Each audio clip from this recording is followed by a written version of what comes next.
জুলাই পদযাত্রায় উত্তরের জনপদে জাতীয় নাগরিক পার্টি কোথাও থেমে জানালার কাছ নামাতেই নাহিদ, হাসনাত, সার্জিসদের সঙ্গে ছবি তুলতে ছুটে আসছে স্থানীয়রা। মাসব্যাপী কর্মসূচির তৃতীয় দিনে নীলফামারীর ডিসি চত্বরে শুরু হয় পদযাত্রা। এরপর পথসভায় এনসিপির মুখ্য সংগঠক হাসনাত আব্দুল্লাহ বলেন, দেশের মানুষ পাশে থাকলে কোনো জালেমের বিজয় এই বাংলায় হবে না। নাহিদ ইসলাম বলেন, জুলাই অভ্যুত্থানের স্বপ্ন পূরণ না হওয়াতেই রাজনৈতিক দল গঠন করতে হয়েছে তাদের। এরপর সর্বোত্তরের জেলা পঞ্চগড়ে পৌঁছায় এনসিপির গাড়িবহর। জেলার দেবীগঞ্জে কেন্দ্রীয় নেতাদের ছবিসহ প্ল্যাকার্ড হাতে অধীর আগ্রহে থাকা জনতা বরণ করে নেন তাদের। তবে আকর্ষণের মূল কেন্দ্রবিন্দু পঞ্চগড়ের সন্তান সার্জিস আলম। আহ্বায়ক নাহিদ ইসলামও স্লোগান তুলেন উত্তরের মুখ্য সংগঠক সার্জিসের নামে। সেখানে দলের উপজেলা কার্যালয় উদ্বোধন করেন নাহিদ। এ সময় জুলাই শহীদ শাওনের মা বাবাও শুভকামনা জানান এনসিপিকে। এরপর জেলা স্টেডিয়ামের সামনে থেকে শুরু হয় পদযাত্রা। যোগ দেয় হাজারো মানুষ। স্লোগানে প্রকম্পিত হয় রাজপথ। এরপর শেরেবাংলা পার্কে পথসভায় সার্জিস আলম বলেন, টাকার বিনিময়ে কেউ যেন ভোটাধিকারের সঙ্গে আপোষ না করে। যেই মানুষটা সৎ, যেই মানুষটা ভালো, যেই মানুষটা পঞ্চগড়ের জন্য কাজ করবে, সে যেই দলেরই হোক, তাকে ভোট দেওয়ার মতো সৎ সাহস থাকা লাগবে। ভোটের আগের দিন কিংবা এক মাস আগত 200, 500, 1000 টাকার জন্য 5 বছরের সবচেয়ে বড় গণতান্ত্রিক অধিকার ভোটাধিকারটা যদি বিক্রি করে দেন, একটা দলের কাছে যদি বিবেক বিক্রি করে দেন, একটা মার্কার কাছে যদি নিচের মস্তিষ্ককে বিক্রি করে দেন, তাহলে এই পঞ্চগড়ের উন্নতি হবে না।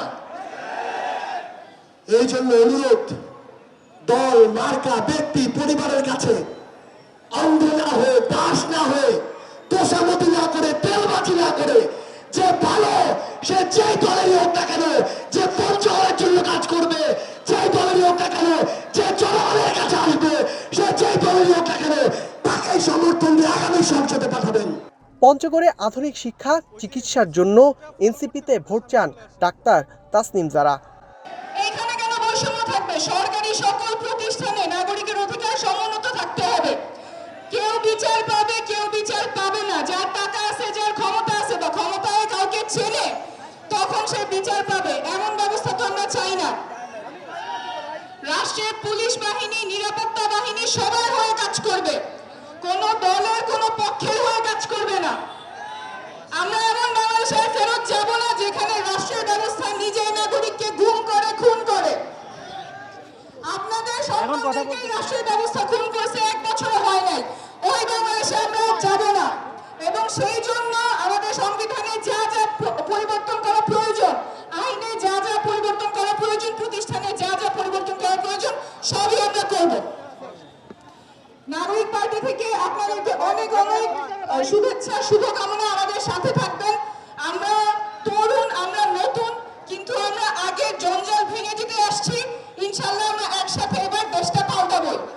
সীমান্তে ভারতের পুশিনের নিন্দা জানিয়ে নাহিদ ইসলাম বলেন, পুশিন করতে হলে শেখ হাসিনাকেই করতে হবে।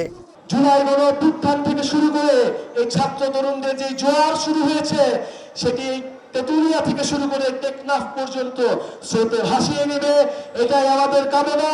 ইনশাআল্লাহ আমরা আগামী সংসদ নির্বাচনের আগেই আমরা বলেছি একটি নতুন সংবিধান এবং এই জুলাই গণঅভ্যুত্থানের বিচার এবং রাষ্ট্রের মৌলিক সংস্কারের মধ্য দিয়ে আমরা বাংলাদেশের গণতন্ত্র নিশ্চিত করব। ততক্ষণ পর্যন্ত আমাদের সাথে থাকুন, আমাদেরকে সমর্থন দিন। ইনশাআল্লাহ আপনারা আমরা একসাথে আমরা যে স্বাধীনতা এনেছি, যে মুক্তি এনেছি, সেই স্বাধীনতা এবং এই মুক্তি আমরা রক্ষা করব। এ সময় নতুন রাজনৈতিক বন্দোবস্তের জন্য সংবিধান পরিবর্তনে গণপরিষদের আহ্বান জানান এনসিপি নেতারা। ধ্রুব ইকরামুল, স্টার নিউজ, পঞ্চগড়।